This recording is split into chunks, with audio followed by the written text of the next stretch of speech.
Dice así: por último, hermanos, oren por nosotros para que el mensaje del Señor se difunda rápidamente y se le reciba con honor, tal como sucedió entre ustedes. Oren además para que seamos librados de personas perversas y malvadas, porque no todos tienen fe, pero el Señor es fiel y Él los fortalecerá y los protegerá del maligno. Confiamos en el Señor de que ustedes cumplen y seguirán cumpliendo lo que les hemos enseñado. Que el Señor los lleve a amar como Dios ama y a perseverar como Cristo perseveró. Hermanos, en el nombre del Señor Jesucristo les ordenamos que se aparten de todo hermano que esté viviendo como un vago y no según las enseñanzas recibidas de nosotros. Ustedes mismos saben cómo deben seguir nuestro ejemplo. Nosotros no vivimos como ociosos entre ustedes, ni comimos el pan de nadie sin pagarlo. Al contrario, día y noche trabajamos arduamente y sin descanso para no ser una carga a ninguno de ustedes. Y lo hicimos así, no porque no tuviéramos derecho a tal ayuda, sino para darles buen ejemplo. Porque incluso cuando estábamos con ustedes, les ordenamos: el que no quiera trabajar, que tampoco coma. Nos hemos enterado de que entre ustedes hay algunos que andan de vagos, sin trabajar en nada, y que solo se meten en lo que no les importa. A tales personas les ordenamos y exhortamos en el Señor Jesucristo que tranquilamente se pongan a trabajar para ganarse la vida. Ustedes, hermanos, no se cansen de hacer el bien.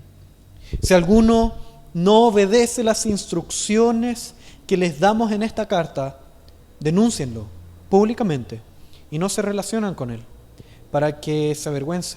Sin embargo, no lo tengan por enemigo, sino amonéstenlo como hermano. Como ustedes pudieron ver también en los textos que nosotros leíamos durante la conexión del día de hoy, mucho se habla de la futura venida de Cristo, de un hombre muy malvado, también se hablaba. Si ustedes en sus casas también pueden leer la primera carta a los tesalonicenses, la segunda carta a los tesalonicenses, se habla mucho de la segunda venida de Cristo, pero mucho de eso. Pero se habla con el propósito de que esa información futura tenga consecuencias inmediatas en la vida de los hermanos que estaban en esa iglesia. Es como si tú tuvieras una especie de, perdón la analogía, es la más tonta que encontré, tuviese una especie de bola de cristal en la cual pudieras ver tu futuro y ves todo lo que sucede el día de mañana, la siguiente semana y así sucesivamente. Dime, ¿acaso no cambiarías tu forma de vivir en el presente a partir de lo que veas en esa bola de cristal que te muestra el futuro? O un ejemplo más tonto aún, más bobo aún, si nosotros por alguna razón supiéramos un pequeño dato futuro, por ejemplo, ¿cuáles son los números ganadores del loto de la próxima semana? ¿Acaso eso no cambiaría tu forma de actuar en el presente? ¿Acaso no saldrías corriendo por esa puerta para ir a comprar el loto que tiene esos números? Yo creo que yo sí. Entonces, el futuro tiene implicancias inmediatas para nuestra vida. Tiene implicaciones inmediatas para nuestra vida. En que cómo nosotros dirigimos nuestros pasos en base a esa información. Y es por eso que el apóstol Pablo le entrega esta información valiosa a estos hermanos. Podríamos decir que esta carta se enmarca totalmente en la serie que nosotros estamos comenzando, que nosotros comenzamos la semana pasada. La serie que habla de la pereza. Habla de esa flojera espiritual que muchas veces nosotros tenemos. Ese estado espiritual en el cual nosotros enfriamos nuestro corazón a las verdades de Dios.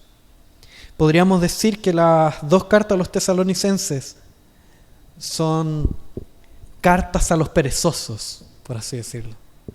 Cartas a hermanos que han sido afectados por el pecado de la pereza, que han sido atacados por el pecado de la pereza. Así como tú así como yo, que sufrimos tentaciones en esa área, que sufrimos ataques en esa área de nuestra vida, en la cual muchas veces nosotros activamente enfriamos nuestro corazón para tener una verdadera y real comunión con Dios. Y nos alejamos de Cristo sin darnos cuenta. Entonces, los textos, para poner un contexto de dónde está lo que nosotros acabamos de leer, antes se habla de destrucción, de condenación a los impíos, de señales antes de la venida de Cristo, como entre ellas la manifestación del hombre de pecado, cosas bien raras y bien oscuras. Pero también nos habla de cómo nosotros hemos sido escogidos para salvación. Y cómo nuestra esperanza en ese futuro oscuro está solamente en Cristo, en el dador de luz, en la única esperanza viva que pueda existir. Y todo eso para llegar al problema principal de esta iglesia, que parece ser que era la pereza. Todo indica a que era la pereza. Un gran conflicto perezoso crecía en esta iglesia, donde la iglesia se había dividido en dos grupos. En un grupo que había comprendido de forma completamente equivocada el retorno de Cristo. Y había transformado su corazón, y había transformado su doctrina por causa de su pereza. Y ellos habían entendido que Cristo volvería inmediatamente después. Como si nosotros hoy en día pensáramos que Cristo vuelve mañana y tuviéramos la ferviente convicción de que Cristo viene mañana. ¿No cambiaríamos nuestra forma de vivir bajo esa convicción? ¿Acaso si creyéramos que Cristo viene mañana o hoy día en la noche, volveríamos a nuestra casa o nos quedaríamos aquí? Yo creo que nos quedaríamos aquí, orando y esperando ese momento, si es que creemos que verdaderamente viene mañana, con hora exacta. Y eso ocurrió con estos hermanos, con este grupo de hermanos que creían que la venida de Cristo era tan inmediata, tan inmediatamente seguida, casi que con hora, con minuto, con fecha, que ellos se alejaron del mundo. Se separaron totalmente de su realidad y empezaron a vivir de forma perezosa. Al final torcieron la doctrina, torcieron las verdades de la palabra de Dios para dar rienda suelta a su anhelo perezoso, a ese anhelo perezoso de su corazón. Y no es diferente a lo que ocurre hoy con nosotros. No es diferente a lo que ocurre con la iglesia de nuestro tiempo, donde nosotros podemos mirar la iglesia que nos rodea, mirar la iglesia en el mundo y ver cómo cada vez está más llena de perezosos. Cada vez vemos una iglesia que actúa menos en lo que nos rodea, que actúa menos en el mundo. Cada vez nosotros evaluamos la historia y vemos cómo en un principio la iglesia era aquella que creaba instituciones como universidades, como escuelas, como hospitales, una iglesia activa marchando en pos del Evangelio de Cristo, marchando con el estandarte de la cruz de Cristo para impactar el mundo con el Evangelio. Vemos la historia y vemos una iglesia que creó lugares como Princeton, una universidad famosa y conocida a nivel mundial, y como otras tantas universidades de renombre a nivel mundial, creadas en pro del Evangelio, en pro de que este Evangelio impactara cada una de las esquinas, cada uno de los rincones de este mundo, cada uno de los centímetros, cada una de las pulgadas de este mundo debía clamar: Cristo, yo te pertenezco.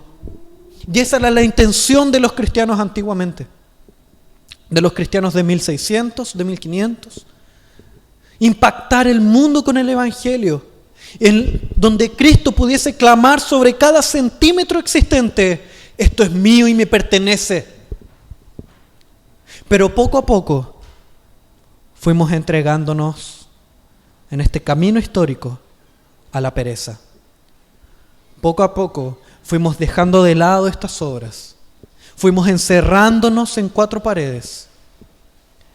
Y después nos empezamos a preguntar: ¿qué pasó con la iglesia gloriosa de los tiempos pasados? ¿Qué pasó con esta iglesia que predicaba a tiempo y fuera de tiempo en los tiempos pasados? ¿Qué pasa con la iglesia de Cristo?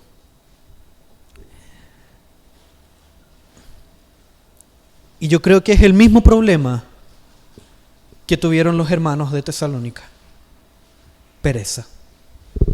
Y es así como el día de hoy vamos a poder ser instruidos en esta tentación que sufrimos acerca de la pereza, y vamos a ver cómo la obra de Cristo es fiel en cada uno de nosotros, como Cristo no es perezoso y actúa en cada minuto, en cada segundo de nuestra vida. Eso en los primeros 5 versículos. Después, del versículo 6 al 11, vamos a ver cómo la obra de Cristo es viva en cada uno de nosotros. Y por último, los versículos 12 en adelante, vamos a ver una exhortación de parte de la obra de Cristo. Cómo la propia obra de Cristo nos exhorta para dejar de lado este pecado de la pereza. Entonces, sigamos avanzando. Versículos del 1 al 5. Entonces Pablo, después de hablar de tiempos malos, de terribles señales, de cómo antes del fin ocurrirán cosas horribles, antes de que Cristo vuelva ocurrirán cosas que ninguno de nosotros quisiera vivir, Él lo primero que hace es pedir oración. Y por 2 motivos. Él pide que la iglesia ore por 2 cosas. La primera de ellas es por el progreso del Evangelio, para que el Evangelio avance cada día más. Y el segundo motivo es por libramiento divino, para que Dios lo libre de la persecución, para que Él pueda continuar dando pasos que prediquen el Evangelio. Entonces, luego de resaltar verdades preciosas del Evangelio que muestran la fidelidad de Dios y traen paz al corazón, luego de eso resalta 2 verdades preciosas que traen paz a nuestro corazón. Primero, muestra a Dios como el afirmador y guardador de todo mal. Y también Dios como guía de los corazones al amor de Dios y a la paciencia en Cristo. Veamos el texto para que esas cosas queden bien claras. Entonces, en el primer versículo vemos cómo Pablo pide: oren por nosotros para que el mensaje del Señor se difunda rápidamente, para que nuestros pasos sean acelerados a predicar el Evangelio. Y es ahí donde vemos la primera actitud antiperezosa, donde vemos el pedido de oración de Pablo es no ser consumido por la pereza, no ser entregado a la pereza, que la pereza se aleje completamente de su vida y que solo sus pies corran y se muevan en pro del Evangelio de Cristo, porque sabe perfectamente que la pereza lo aleja de la cruz de Cristo. Una vez que estamos a los pies de la cruz de Cristo y conocemos el Evangelio, si nosotros nos quedamos de brazos cruzados, no vamos a continuar ahí. Si nosotros nos sentamos en ese lugar, no nos vamos a quedar ahí a los pies de la cruz de Cristo. No nos vamos a seguir llenando del Evangelio. La pereza es correr en dirección opuesta a la cruz de Cristo. Es correr en dirección opuesta al Evangelio. La pereza es correr en dirección opuesta.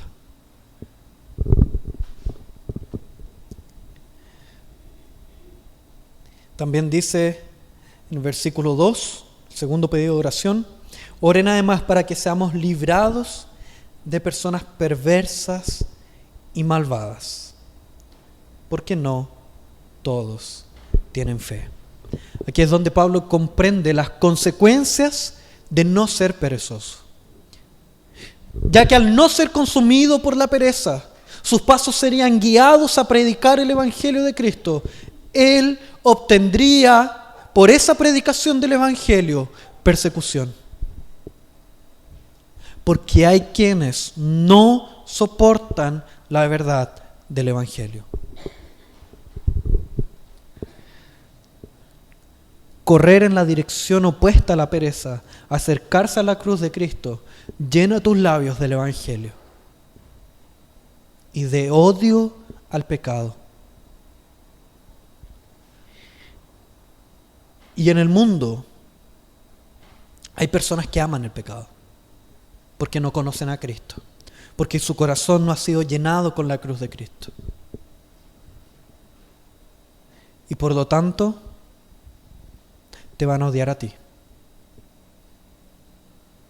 porque estás atacando su más grande amor, el pecado. Y eso Pablo lo comprendió perfectamente. Y en el versículo 3 nos encontramos con un pero. Como siempre, los maravillosos peros nos ayudan a comprender el texto. Dice: pero a pesar de la persecución que nosotros podamos sufrir, el Señor es fiel y Él los fortalecerá y los protegerá del maligno. A pesar de las grandes calamidades que puedan ocurrir por causa de la predicación del Evangelio, Dios es el Dios verdadero. Dios es el Señor de señores y Rey de reyes. Y Él nos protegerá en cuanto nosotros predicamos el Evangelio. Dios nos cuidará en esta obra contra la pereza. Y Él nos guiará y nos continuará enseñando en esta obra en contra de la pereza, en esta lucha contra la pereza. Y ahí el versículo 4: confiamos en el Señor de que ustedes cumplen y seguirán cumpliendo lo que les he enseñado. Que el Señor los lleve a amar como Dios ama y a perseverar como Cristo perseveró. Es interesante cómo es Cristo quien llena nuestro corazón de sí mismo. Es Cristo quien nos lleva a sí mismo. Y es como Cristo nos hace amarle más y también a perseverar en este amor. Al final de cuentas, esta huida del Evangelio, esta huida de la pereza hacia el Evangelio, este correr en contra de la pereza, al final de cuentas es la obra maravillosa de Cristo en cada uno de nosotros. Y es ahí donde se sustenta nuestra esperanza, que no depende de mí. Porque si dependiera de mí, hace rato ya habría sido entregado en los brazos de la pereza. Pero Cristo actúa en tu corazón y actúa en mi corazón para amarle más y perseverar en Él. Y es ahí donde seguimos los versículos 6 en adelante, 6 al 11. Vemos cómo la obra es viva en nosotros. Antes vimos cómo la obra de Cristo es fiel en nosotros, porque Él es fiel para continuar esta buena obra que Él comenzó. Aquel que comenzó la buena obra en ustedes es fiel y justo para completarla, dice el mismo Pablo. Pero también la obra de Cristo es viva en cada uno de nosotros. Vemos como un grupo de hermanos de la iglesia de Tesalónica desvirtuó la verdad del Evangelio, anuló las verdades del Evangelio, torció completamente las verdades del Evangelio para sustentar su pereza, para darle un tono gospel a su pereza, un tono evangélico a su pereza. Y nosotros muchas veces hacemos eso. Muchas veces nosotros torcemos la verdad del Evangelio para sustentar nuestro pecado. Muchas veces ocurre con nosotros que aquello que confesamos creer no es lo que realmente creemos en nuestro corazón. Y en vez de creer que Cristo reina, por ejemplo, creemos que nosotros reinamos. En vez de creer que Cristo es santo, que Dios es 3 veces santo y que no hay nada pecaminoso en Él, nosotros con nuestra vida creemos que nuestras manchas, nuestras impurezas pueden ser perfectamente aceptadas por aquel que es 3 veces santo. Y Pablo califica ese modo de vivir como un modo perezoso. Y esto es terrible, porque destruye a la iglesia de Cristo. Nosotros vimos cómo esta iglesia estaba dividida en 2 grupos por causa de la pereza. Y no hay nada más aberrante que dividir al cuerpo de Cristo, que es su iglesia. ¿Y esa división por qué ocurre? Pereza. Pereza del corazón. También podemos ver que la pereza trae más pecados consigo. Ella no viene sola, siempre viene acompañada. Y eso lo vimos nosotros en el sermón anterior cuando vimos la vida de David. Vimos un momento de la vida de David en la cual él cae en pecado. Y cómo ese pecado era crónica de una muerte anunciada. Vimos cómo David se levantaba al atardecer, estiraba sus brazos observando su reino que ya había conquistado. Decía, tal vez haya dicho, ya toda obra fue hecha. Ya no tengo qué más hacer. Ya he conquistado absolutamente todo. Delante de mí está este reino. ¿Qué más queda? ¿Para qué salir a la guerra si puedo estar aquí sentado, disfrutando de mi reino?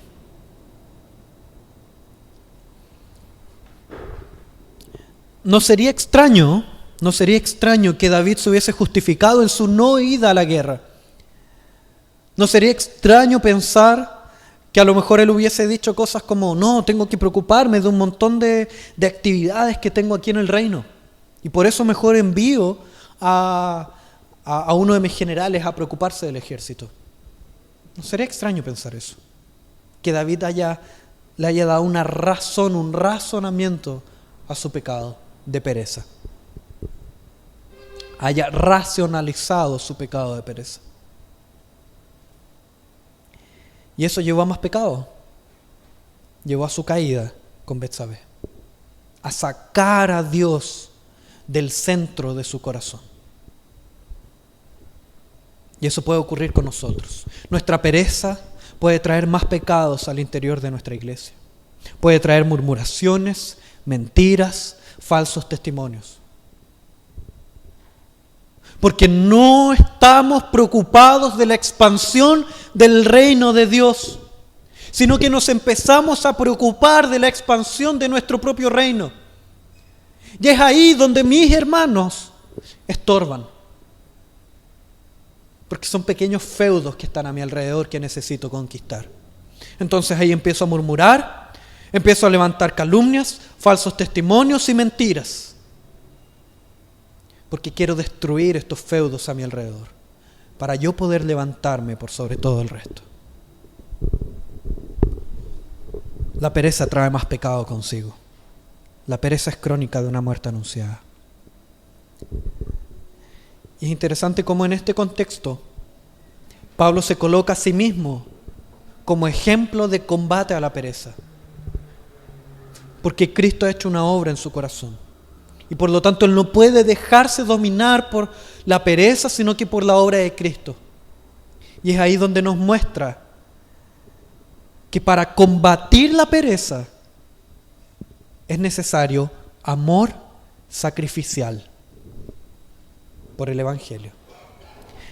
El combate a la pereza, la guerra contra la pereza, se gana con una herramienta llamada amor sacrificial por el Evangelio. Vamos al texto. En los versículos entre el 6 y el 11,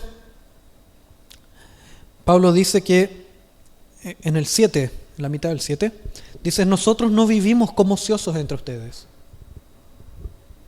Nosotros no llenamos nuestro corazón de ociosidades. Luego en el versículo 8, ni comimos el pan de nadie sin pagarlo. Al contrario, día y noche trabajamos arduamente, sin descanso, para no ser una carga a ninguno de ustedes.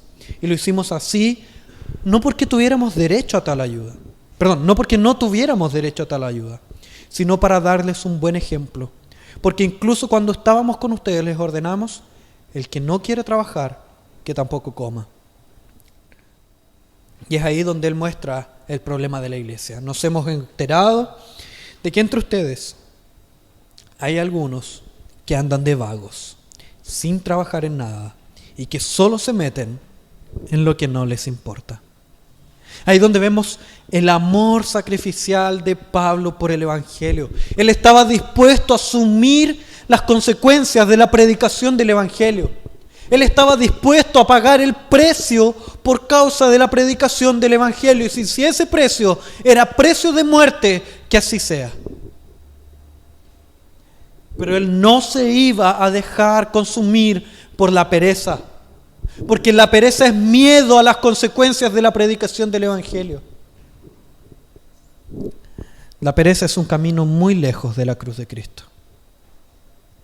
Es ir en contra de las palabras de nuestro Señor cuando dice que el que quiera seguirlo, tome su cruz. Pereza es dejar la cruz de lado. Y después de haber visto que la obra de Cristo es fiel en nosotros, de que esa obra es viva en nosotros, vemos cómo la obra de Cristo también nos exhorta. Y es ahí donde en los versículos 12 en adelante, al 15, el apóstol Pablo exhorta a dos grupos: al grupo de los perezosos y al grupo de los hermanos, que es aquellos que debían tratar con estos hermanos perezosos, debían hacer algo con estos hermanos perezosos. Y sobre los perezosos, que podemos incluso nosotros encajarnos ahí, se les dice que trabajen sosegadamente, en silencio. O sea, que no anden creyéndose por sus obras, que no anden colocando sus obras en un pedestal, que luego de transformar su vida y cambiar este camino de pereza, no coloquen sus obras en un platón de plata y las muestren delante de todos. Porque al final continuarían siendo perezosos, porque estarían sustentando sus obras en sí mismos.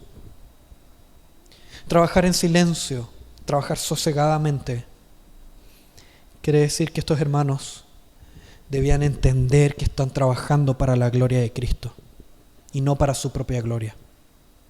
Como también vimos con David, cuando contemplaba su reino, para engrandecerse a sí mismo.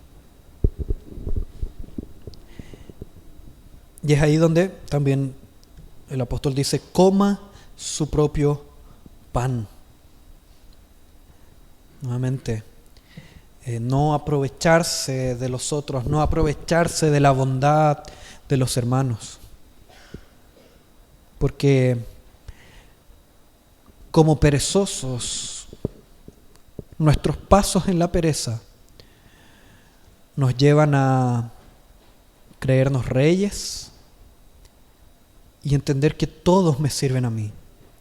Y voy a empezar a ver a todos mis hermanos como cosas que solamente están ahí para servirme, que solamente están ahí para yo poder usufructuar de ellos, para poder disfrutar de cada uno de los frutos que ellos dan. ¿Qué vida más distante del Evangelio es una vida de pereza? Y a los hermanos que debían tratar a aquellos que estaban afectados por el pecado de la pereza, también se les aconsejan cosas. Se les dice primero que no se cansen de hacer el bien. Nuevamente, es una vida distante de la pereza. La vida de hermanos en Cristo es una vida sin pereza, donde no hay cabida para la pereza.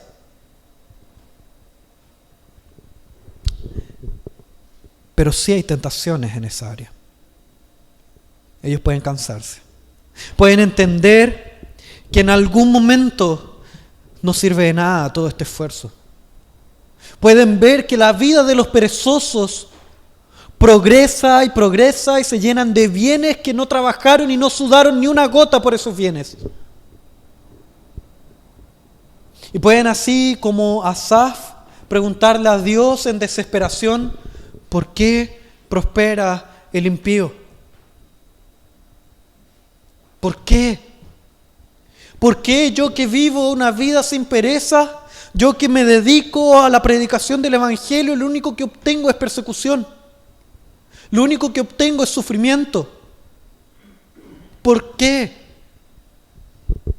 Y es ahí donde el consejo del Evangelio y de Pablo es no cansarse, es continuar y perseverar en la perseverancia de Cristo, porque es en Él en el cual encontramos esperanza. Porque nuestra esperanza no es de nuestra tierra, como ya hemos visto en varios sermones anteriores. Nuestra esperanza está en la resurrección de Cristo y no en este mundo. No en las riquezas ni en los beneficios de este mundo. No en las bendiciones que podamos obtener en este mundo, sino que en la resurrección de Cristo y en una vida futura con Él. Esa es nuestra única esperanza. Si esa esperanza no existiera, seríamos los más penosos de este mundo. También los exhorta al ejercicio de la disciplina, a acercarse a estos hermanos y confrontarlos con su pecado de pereza, confrontarlos con su pecado de torcer la palabra de Dios para acomodarla a su pecado, para acomodarla a su pereza. Pero esta confrontación, esta disciplina, el versículo 15 nos muestra que tiene que ser realizada en amor, que debe buscar la restauración del hermano y no su condenación. Nuestro deber como hermanos, si tú no te ves afectado por la pereza, es acercarte a aquel que está sufriendo esa tentación, que está sufriendo por causa de la pereza, que está siendo consumido por la pereza, y prestarle tu brazo para que él pueda ser levantado. Mostrarle su pecado y al mismo tiempo llevarlo a Cristo, al arrepentimiento, para poder levantarlo y llevarlo en esta vida sin pereza y con predicación del Evangelio. En esta nueva dirección, ya no corriendo a los brazos de la pereza, sino corriendo a los brazos de la cruz de Cristo. Entonces el gran problema de estos hermanos parece ser que era la pereza, donde ellos torcían la palabra de Dios, doctrinas tan lindas como la segunda venida de Cristo, para darle lugar a su pereza, a una vida perezosa. Y así como los hermanos de Tesalónica creían que Cristo vendría inmediatamente después, un día después, 2 días después, nuestra iglesia, en nuestro contexto, ha cometido otro error. Si los hermanos de aquel tiempo decían Cristo viene ya, Cristo viene de aquí a un par de horas, nosotros hemos torcido también la palabra de Dios. Solo que nosotros decimos, Cristo ya no viene. Se ha demorado tanto, se ha demorado más de 2000 años. Ya no viene. O debe venir en unos otros miles de años más, así que ¿para qué vivir de esta forma evangélica. Total, ya soy salvo, así que no hay problema. Al final es torsión de la palabra de Dios, torcer la palabra de Dios para acomodar mi pereza y encajarla en ese lugar. Una iglesia perezosa que no es movida a vivir y predicar el evangelio es una iglesia que torce la palabra.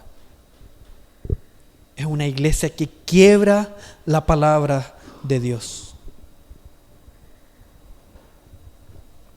Es un pecado muy grave, del cual tenemos que huir constantemente. Porque al final de cuentas, es una iglesia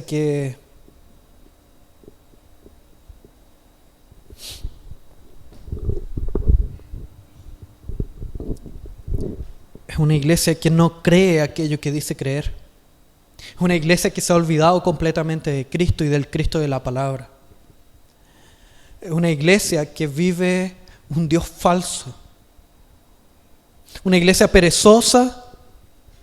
Es una iglesia que corrompe las verdades lindas del evangelio.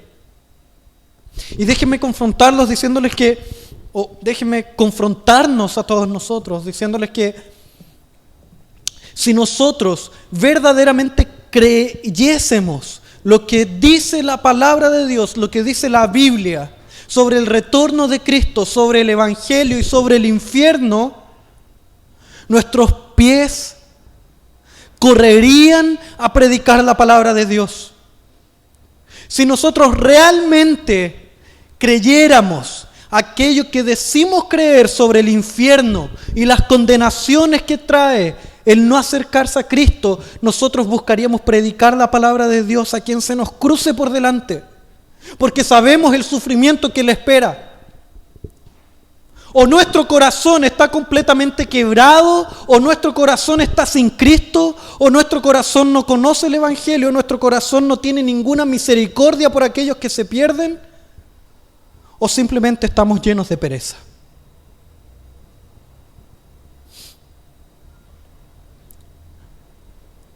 ¿Qué nos sucede como cristianos?